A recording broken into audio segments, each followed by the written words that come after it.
we came here, she fed us dinner and dessert and coffee and activities, and then the police told us how unsafe we are in our area.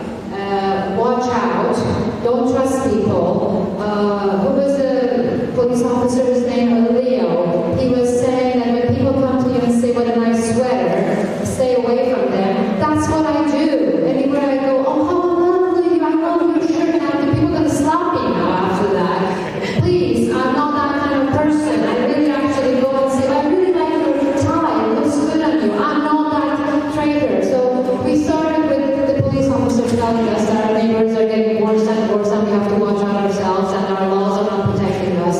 Then the traffic is getting really bad, and then so this is how we're ending the day. Fed, good, and then if you get hit by a car which is going with 30 kilometers, your chances of survival is 90%.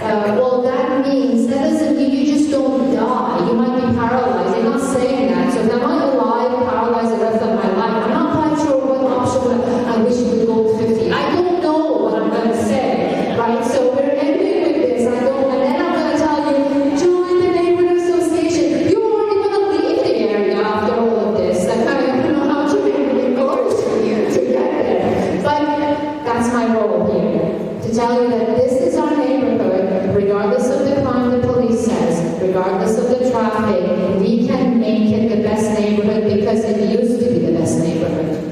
So all of that starting, we can end up, but half of people left already, they're depressed. So, or they're already fed, I'm not sure which one. I have 3 things I have to talk to you about tonight.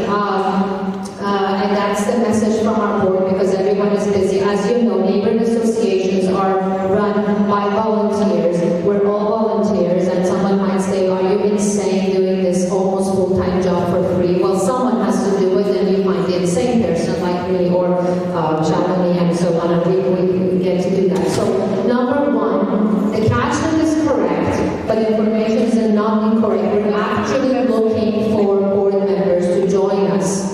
Because we don't have enough. So we need more, if you're insane, join us. We are a very nice group and we work together. We need people to join and help us out to run this. By the way, we work very closely with Silverview and it is fantastic. We work very close because our areas integrate together and those who are in the Silverview can attend our sessions and such.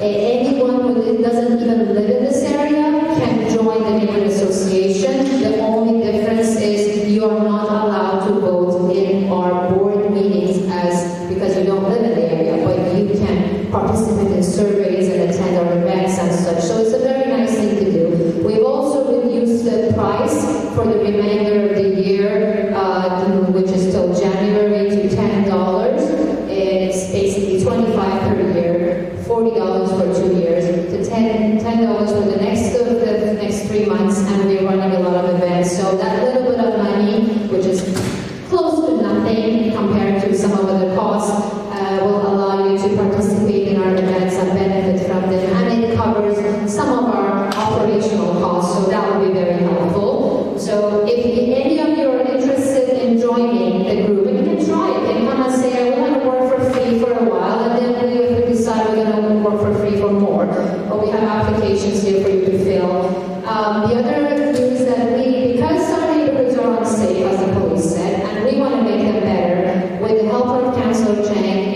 and the training we did in the webinar, we want to run our own neighborhood watch, and for that to get people involved, we're having a barbecue on October 27th. So I walked around and gave papers to people. I have more over here if you want to get information. You attend the barbecue at one of the board's people's house, and we're going to talk about how we can get involved in creating a neighborhood watch to protect ourselves so we don't have to leave. We can just stay in there, nice area that we have. So that's the other one I had to cover. And the last one, I believe it's the last one, is a fantastic news actually we have, which is related to also the school that is so generous to host us. The kids are sitting right there. So it's related to them because the group of students in this school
from that stemmed the initiative with the help of also the parents of these students who are part of the school council, another way to get involved, to create a series of workshops involving families, seniors of the families, and students to get them to work with the local robotics. Is that what it is? Yes. Yes. So let me tell you what they have done already, these groups. They have advanced to provincials last year in a highly esteemed first FIRST Canada Robotic Competition.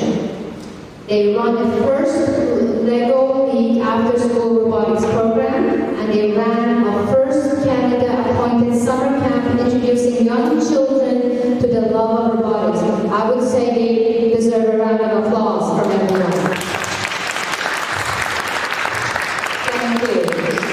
Now, when they have done such a magnificent job, it's not surprising that they created the inspiration, and now we're having an upcoming series of workshops introducing Lego robotics to seniors and their families. This intergenerational program promotes dexterity among seniors and is meant to remove social isolation from our aging population while introducing an activity that all ages can enjoy. These workshops will consist of 6 sessions, and seniors and their loved ones are welcome to sign up. At this time, we are in the process of securing dates. They will be most of the sessions will be run at Northfair Senior Center, but will be open to people in this area. Everyone can register, but we will be hosting them there. We're in the process of securing dates, and it will be once or twice a month, all the way up to March. If anyone is interested, email us at mycommunity@bayviewcummer.ca. I respond to emails. I check them 2 or 3 times a day. Trust me, if you don't get a response, there's something wrong with the system. I do respond.